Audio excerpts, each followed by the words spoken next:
చంద్రబాబు, జగన్మోహన్ రెడ్డి. అవును. తర్వాత పాదయాత్రలన్నీ కూడా ఆ సెంటిమెంట్ తో ముందుకొచ్చి ఎవరో ఒకళ్ళ కాన్సెప్ట్ తో నడిచినాయి. సక్సెస్ అయినాయి, ఫెయిల్ అయినాయి అన్నీ ఉన్నాయి. ఇప్పుడు నన్ను అడిగితే పాదయాత్ర అనేటటువంటి దానికంటే కూడా నియోజకవర్గ యాత్ర పెట్టుకోవడం బెటర్.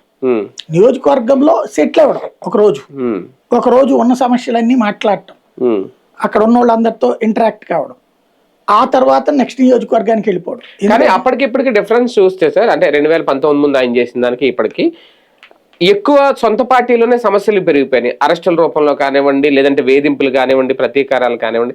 ఇప్పుడు జగన్ బయటకు వెళ్ళి అడుగు పెడితే ఓకే, ప్రజా సమస్యల గురించి మాట్లాడడం ఒక ఎత్తు అయితే, సొంత పార్టీకి సంబంధించి కార్యకర్తలకు సంబంధించి వాటి మీద మాట్లాడాల్సింది రెండో ఎత్తు. అంటే ఈసారి ఆ క్రిటికల్ పొజిషన్ అని ఉంటుంది ఆయన ముందు వెళ్తే. ఏముండదు, ఇప్పుడు ప్రయత్నించారు ఈ 2 ఏళ్ల నుంచి అరెస్టులు చేయాలి. అప్పుడు ఇంతగా లేవు కదా, 2019 అయిపోయినాయి కాబట్టి ఇంకా కొత్తగా ఏముండదు.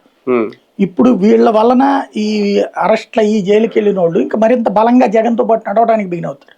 పెరుగుతారు. తెలిసి 2019కి ముందు పాదయాత్రలో వచ్చిన దానికంటే కూడా అప్పుడు ఏంటంటే మెయిన్ జగన్ ఒక 5-10 మందో ఆయనతో పాటు నడిచారు. అది కూడా కాసేపు కార్లలో కూర్చునేది.